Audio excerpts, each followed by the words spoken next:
journal vous est offert par le FPI, Fonds de promotion de l'industrie, votre partenaire privilégié pour la réussite de vos projets.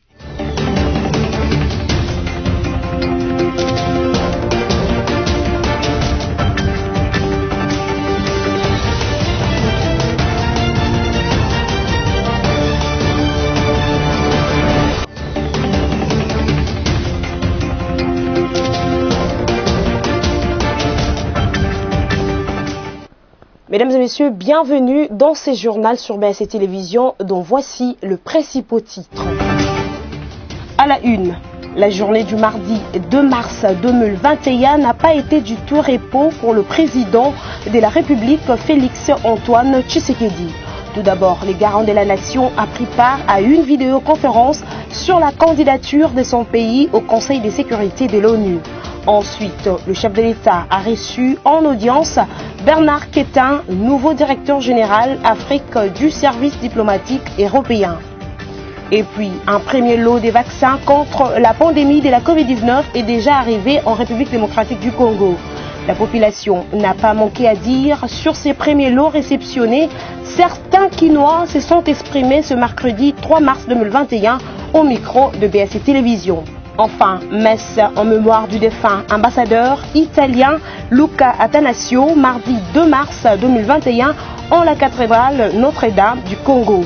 L'officiant du jour, le cardinal Fridolin Ambongo, a, dans son message spécial au chef de l'État, demandé que la sécurité soit établie dans l'est du pays pour que pareille tragédie ne se répète plus. Encore une fois, bienvenue dans ce journal. La journée du mardi 2 mars 2021 n'a pas été du tout repos pour le président de la République, Félix Antoine Tshisekedi. Tout d'abord, les garants de la nation ont pris part à une vidéoconférence sur la candidature de son pays au Conseil de sécurité de l'ONU. Ensuite, le chef de l'État a reçu en audience Bernard Quentin, nouveau directeur général Afrique du service diplomatique européen. Suivez ces condensés et de la presse présidentielle. La situation sécuritaire en République centrafricaine, notamment la protection des personnes et des biens, a figuré parmi les questions qui ont été examinées mardi 2 mars 2021 en visioconférence par le président de la République, Félix Antoine Tshisekedi Tshilombo, président en exercice de l'Union africaine, et Idriss Déby Itno, président de la République du Tchad. Le président gabonais Ali Bongo Ondimba, qui devait prendre part à cette réunion en tripartite, s'est excusé à la dernière minute. Au cours de cette réunion tenue en distanciel, les présidents Félix Antoine Tshisekedi et Idriss Déby ont également passé en revue la question relative à la candidature d'un des 3 États, à savoir la République démocratique du Congo, le Gabon et le Tchad, en tant que membres non permanents du Conseil de sécurité des Nations Unies. Juste après, le président de la République Félix Antoine Tshisekedi Tshilombo a reçu en audience dans son cabinet de travail à la Cité de l'Union africaine Bernard Quentin, nouveau directeur général Afrique du service diplomatique européen, qui est venu soutenir l'agenda de réforme de la République démocratique du Congo. Eh bien, pour ma première visite comme nouveau directeur général Afrique du service diplomatique européen, j'ai eu le privilège d'être reçu par le chef de l'État et nous avons pu aborder l'état de nos relations bilatérales entre l'Union africaine et la République démocratique du Congo. Les perspectives, et entre autres les perspectives nouvelles qu'apporte la nouvelle configuration politique en RDC. C'était l'occasion de réitérer le soutien de l'Union européenne à l'agenda de réforme au bénéfice de la population congolaise du président de la République. J'ai aussi pu lui parler en tant que président de l'Union africaine, président en exercice de l'Union africaine, et parler d'un certain nombre d'éléments dans la bonne relation entre l'Europe et l'Afrique et la relation entre l'Union européenne et l'Union africaine, et les possibilités de réunion et de sommets que nous voulons mettre en place, et puis d'autres sujets d'intérêt entre la RDC et l'Union européenne. Les relations entre l'Union européenne et la République démocratique du Congo sont au beau fixe et les domaines d'intervention privilégiés sont spécifiques, a déclaré Bernard Quentin. Et voilà, sur les antennes de la radio Top Congo FM, le professeur Kassongo Mwema, porte-parole du chef de l'État, a contredit et dénoncé les communiqués de la direction des communications de la présidence qui réagissait à la dernière déclaration de la Senco. Pour Kassongo Mwema, cette réaction était une intervention personnelle. Dans une déclaration ce mercredi matin sur les ondes de notre consoeur Top Congo FM, le porte-parole du chef de l'État a pris le contre-pied de la direction des communications de ce dernier au sujet de la déclaration de la SENCO de lundi dernier dans laquelle elle exige la tenue des élections prochaines en 2023 et pas plus tard. Kasongo Mwema Yamba Yamba a dénié toute authenticité de cette sortie qu'il dit être une intervention personnelle. Elle n'émane donc pas du cabinet du chef de l'État, dont les déclarations sont signées par les directeurs de cabinet, et ne la reconnaît pas non plus comme émanant de lui en sa qualité de porte-parole. Le porte-parole du président de la République affirme par ailleurs que ce communiqué de la direction de la communication n'a pas suivi la procédure requise pour toute publication concernant le président de la République. Pour moi, il faut considérer cela certainement comme peut-être une précipitation. Il y a quand même des procédures pour pouvoir mettre en ligne, mettre en publication un article qui est écrit au niveau des services de communication du chef de l'État. Par ailleurs, Kasongo Mwema tranquillise les évêques catholiques et les élections en assurant qu'il n'est pas dans l'intention du chef de l'État de violer les dispositions constitutionnelles sur les échéances électorales. Nous restions sur le fait que les évêques, la population congolaise, les électeurs doivent se tranquilliser. Il n'y a dans l'esprit du chef de l'État aucune intention de franchir la limite des échéances constitutionnelles. Pour rappel, réagissant à la déclaration de la SENCO évoquée, la direction de communication du chef de l'État a publié mardi dernier une contre-déclaration dans laquelle elle s'en prend aux évêques catholiques dans des propos d'une rare violence. Dans ce document intitulé Élections 2023, ne confondons pas les rôles. On peut lire entre autres cet intérêt toujours soutenu des prélats catholiques traduit un engagement excessif qui les place paradoxalement loin de leur sacerdoce et des lieux de culte. Tout en soutenant par ailleurs que le président Tshisekedi n'a nullement l'intention d'aller vers un glissement de son mandat, la direction de la communication présidentielle considère les propos de la SENCO comme des discours aux senteurs politiques, des accointances avec des officines obscures. Cela avant d'ajouter que tout ça est digne d'un activisme insurrectionnel et atteste des attitudes partisanes contraires à leur statut social. Réagissant à ce propos extrême, l'abbé Donatien Cholet, secrétaire général de la SENCO, s'en est dit étonné avant de rappeler que les recommandations à la base de ces envolées verbales étaient plutôt destinées au gouvernement et qu'il ne s'agissait pour la SENCO que de tirer une sonnette d'alarme et d'attirer l'attention sur les attentes des Congolais. Poursuivons ces journaux. Les cours des métaux ont connu une embellie sur le plan international. C'est précisément le cas du cuivre, des cobalt et du zan dont la tonne coûte respectivement plus de 9 000 $, 52 000 $ et 28 000 $ américains. Ces constats ressortent de la réunion hebdomadaire du comité des conjonctures économiques que le Premier ministre sortant, Sylvestre Ilunga Ilunkamba, a présidé mardi 2 mars à la primature. Suivez ces propos recueillis par Mercissa Mayangila. L'embellie des cours des métaux, notamment le cuivre qui se situe à plus de 9 000 $ la tonne, et le cobalt qui est à 52.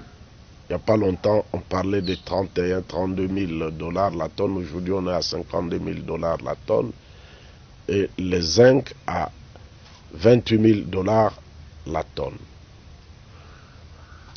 Cette embellie devrait profiter à l'économie nationale. Il faudra d'une part que le gouvernement continue à encourager et à sécuriser les opérateurs économiques du secteur, en même temps que le gouvernement attend de ces opérateurs le paiement de droits et taxes comme il se doit, ainsi que l'investissement à l'économie nationale.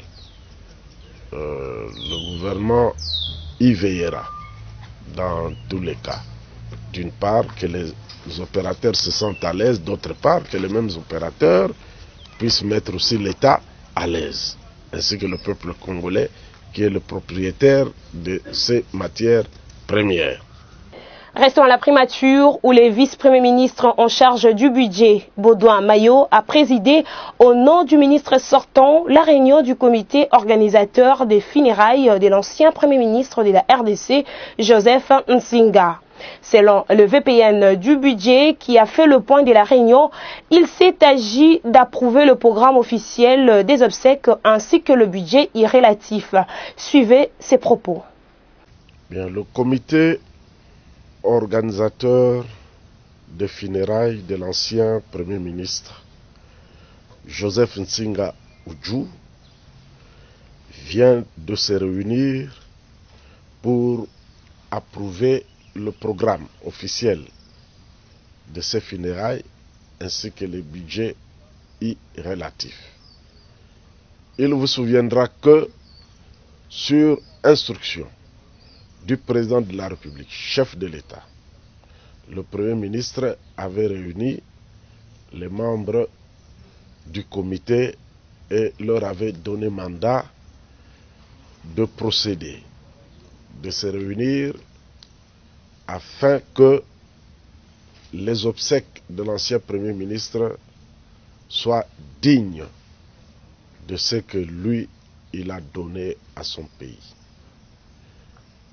Nous venons donc de nous réunir et nous avons adopté moyennant amendement le programme des funérailles qui vont avoir lieu ici à Kinshasa, qui se poursuivront à Semendoi puis Sontin où il va être enterré dans les Maïndombe.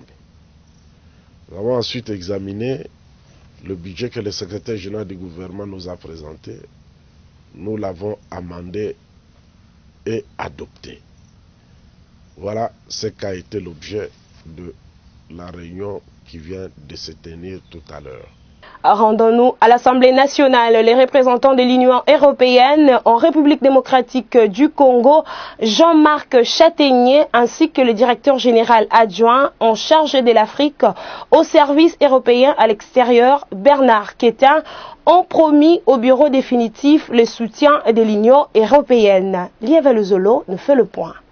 L'honorable président de l'Assemblée nationale, Christophe Mbosso Nkodia, accompagné du premier vice-président Jean-Marc Aboun Akabound, a conféré le mardi 2 mars 2021 dans son cabinet de travail avec le directeur général adjoint en charge de l'Afrique au service de l'Union européenne. Bernard Quentin a conféré ce mardi 2 mars 2021 dans son cabinet de travail avec le directeur général adjoint en charge de l'Afrique au service européen à l'extérieur, Bernard Quentin. Ce dernier était accompagné de l'ambassadeur de l'Union européenne, Jean-Marc Châtaignier. Ils ont échangé avec l'honorable président Christophe Mbosso Nkodia sur la nouvelle configuration politique de cette chambre. Très ému de leur échange, devant la presse, le directeur général adjoint a fait savoir qu'ils sont venus appuyer la nouvelle dynamique politique, amenant des actions concrètes à la population congolaise. C'est ainsi qu'ils sont sortis satisfaits de la réponse très positive du président de l'Assemblée nationale, a conclu le directeur général adjoint Bernard Quentin. La République démocratique du Congo a réceptionné mardi 2 mars dans la soirée 1,7 million de doses de vaccins de Covid-19 à l'aéroport international d'Ndjili à Kinshasa. Ce lot de vaccins a été réceptionné par le ministre de la Santé Eteni Longondo, Alice Kabangu. Le premier lot de vaccins Covid-19 est arrivé le mardi 2 mars par l'aéroport international de Ndjili. Il est constitué de 1,7 million de doses. La cérémonie officielle de réception a été organisée en présence du ministre de la Santé, le docteur Eteni Longondo, et de son collègue de communication et médias et porte-parole du gouvernement, Jolino Makelele. Ce vaccin ont été acheminés en République démocratique du Congo par l'Organisation mondiale de la santé OMS à travers le mécanisme qu'il a mis sur pied dans le cadre de la lutte contre la maladie à Covid-19. Notez que la vaccination débutera le 1er avril prochain. 4 provinces ont été choisies, à savoir Kinshasa, Okatanga, Congo central et le Nord Kivu. Le total de cas depuis la déclaration de la Covid-19 en RDC le 10 mars 2020 est de 26 050, dont 711 décès et 20 466 personnes guéries. Un premier lot de vaccins contre la Covid-19 est déjà arrivé à Kinshasa. La population n'a pas manqué à dire sur ces premiers lots réceptionnés. Certains Kinois se sont exprimés ce mercredi 3 mars 2021 au micro de BAC Télévision. Sophia Zaorati. Nous saluons cette arrivée du vaccin et moi je dirais à mes compatriotes, le vaccin c'est un produit médicamenteux, je pense, pour prévenir et mettre à l'abri notre vraiment santé qui est en jeu contre cette pandémie de coronavirus. Alors, j'exhorte mes compatriotes de pouvoir en tout cas saluer ces vaccins-là et de se faire vacciner parce que là, le vaccin c'est une prévention. Le vaccin, c'est protéger contre, en tout cas, la pandémie. En réalité, la maladie existe. Mais nous, dans les districts de la Tchangou, certaines personnes ne croient pas à l'existence de cette maladie. C'est bien de prendre ces vaccins pour qu'on reprenne nos vies normalement, comme avant. Mutu nyonso zongo pour parvenir que to zonge la vie na biso to zala nango quotidiennement. Mutamta sala activité na ye et se sentir à l'aise.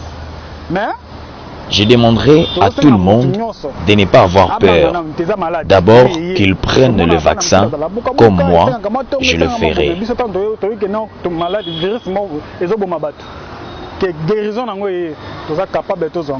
Les vaccins pour nous Congolais ne fait pas froid. Je sais pourquoi je dis cela. Les vaccins, c'est quelque chose que les Occidentaux fabriquent pour nous amener la maladie. Compte tenu de l'atmosphère, le climat de la République démocratique du Congo, même si on ne prend pas non plus les vaccins, mais nous allons vivre. Pour te dire que d'après moi personnellement, je ne peux pas non plus y aller pour que je sois vacciné. Toujours en santé, encore 134 cas d'Ebola enregistrés dans les territoires de Mambasa vers la localité de Biakato en province de l'Ituri. C'est ce qu'a annoncé le ministre provincial de cette province au cours d'une interview le mardi 2 mars 2021. Suivez. La maladie à virus Ebola continue à gagner du terrain dans la province de l'Ituri. Déjà 134 cas sont enregistrés en territoire des Mambasa selon la révélation du ministre provincial de l'Ituri lors d'une interview le mardi 2 mars 2021. Le premier cas qui est décédé au Nord Kivu a eu à séjourner à Biakato pendant une semaine. Et quand il est décédé, sa famille de Biakato est allée aussi à l'enterrement. Alors, tout autour de ces cas, nous avons eu à avoir tous ces contacts, a déclaré le ministre. Rappelons que la résurgence de l'épidémie d'Ebola au Nord Kivu a été signalée le 7 février 2021, déjà 4 décès sur une dizaine de cas confirmés en moins d'un mois. Et voilà, messe en mémoire du défunt de l'ambassadeur italien Luca Attanasio, mardi 2 mars 2021, en la cathédrale Notre-Dame du Congo. L'officiant du jour, le cardinal Fridolin Ambongo, a dans son message spécial au chef de l'État demandé que la sécurité soit établie dans l'est du pays pour que pareille tragédie ne se répète plus. Dans l'assistance, on a noté la présence du chef de l'État, Félix Antoine Tshisekedi, et celle d'autres autorités, dont le gouverneur de la ville, Gentini Ngobila Mbaka. Luca Attanasio est mort lundi 22 février 2021 au Nord Kivu après une attaque armée contre la voiture à bord de laquelle il s'est trouvé. Et voilà, mesdames et messieurs, ne nous quittez pas. À présent, la revue de presse rendue par Samy Bossongo.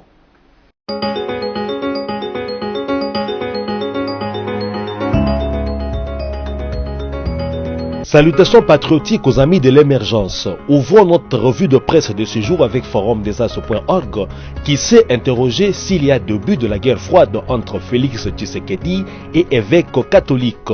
À la faveur de ce joute oratoire, écrit le site, difficile de dire si c'est déjà le début des hostilités entre Félix Tshisekedi et l'église catholique locale. Toujours est-il que depuis les élections de décembre 2018, l'église catholique est en froid avec le nouveau pouvoir issu de ces scrutins. Radio Okapi.net a communiqué sur les 6 morts, dont 3 ADF lynchés par la population à Mambelinga et les 2 armes récupérées dans la province d'Ituri. Le site onusien a documenté à ce sujet que cette énième incursion de l'ébel ADF a eu lieu aux environs de 14 heures locales, 12 heures temps universel, au marché de Mambelinga, qui a été envahi par ces rebelles, dont certains étaient en cagoule. Ces hommes armés, poursuit le site, ont tiré plusieurs coups de feu, créant ainsi une débandade totale au marché et dans cette localité, au point que les marchands couraient dans tous les sens pour se sauver en abandonnant leurs marchandises au marché. Meurtre des experts de l'ONU, titre actualité.cd. La convocation des Sonia Rollet de RFI est un début de l'éclatement de la vérité, estime un avocat. Dans une interview accordée à ce site, est-il renseigné, Maître Serge Miseka, avocat des prévenus Évariste Ilunga Lumu en cavale, et du journaliste Trudon Raphaël Kapoku Kamuzadi, et des barreaux du Kasaï central, du sud du Kivu, du Lualaba, du Tanganyika et du Chopo, regrettent également la lenteur du déroulement du procès et la non-convocation d'autres personnalités importantes, pourtant dénoncées dans plusieurs de ces correspondances qui gisent au dossier. Fin, mesdames et messieurs, de cette revue de presse. Prochain rendez-vous demain à la même heure.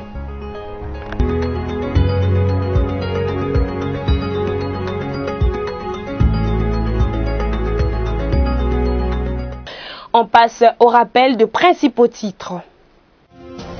À la une, la journée du mardi 2 mars 2021 n'a pas été du tout repos pour le président de la République, Félix Antoine Tshisekedi. Tout d'abord, les garants de la nation a pris part à une vidéoconférence sur la candidature de son pays au Conseil de sécurité de l'ONU. Ensuite, le chef de l'État a reçu en audience Bernard Quétin, nouveau directeur général Afrique du service diplomatique européen. Et puis, un premier lot des vaccins contre la pandémie de la Covid-19 est déjà arrivé en République démocratique du Congo. La population n'a pas manqué à dire sur ces premiers lots réceptionnés. Certains Quinois se sont exprimés ce mercredi 3 mars 2021 au micro de BSC Télévision. Enfin, messe en mémoire du défunt ambassadeur italien Luca Attanasio, mardi 2 mars 2021 en la cathédrale Notre-Dame du Congo. L'officiant du jour, le cardinal Fridolin Ambongo, a, dans son message spécial au chef de l'État, demandé que la sécurité soit établie dans l'est du pays pour que pareille tragédie ne se répète plus. Et voilà, ce journal est complètement terminé.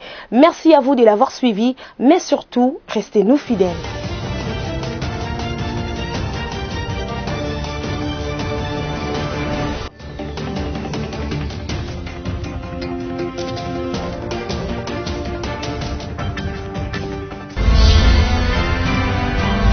Ce journal vous a été offert par le FPI, Fonds de promotion de l'industrie, votre partenaire privilégié pour la réussite de vos projets.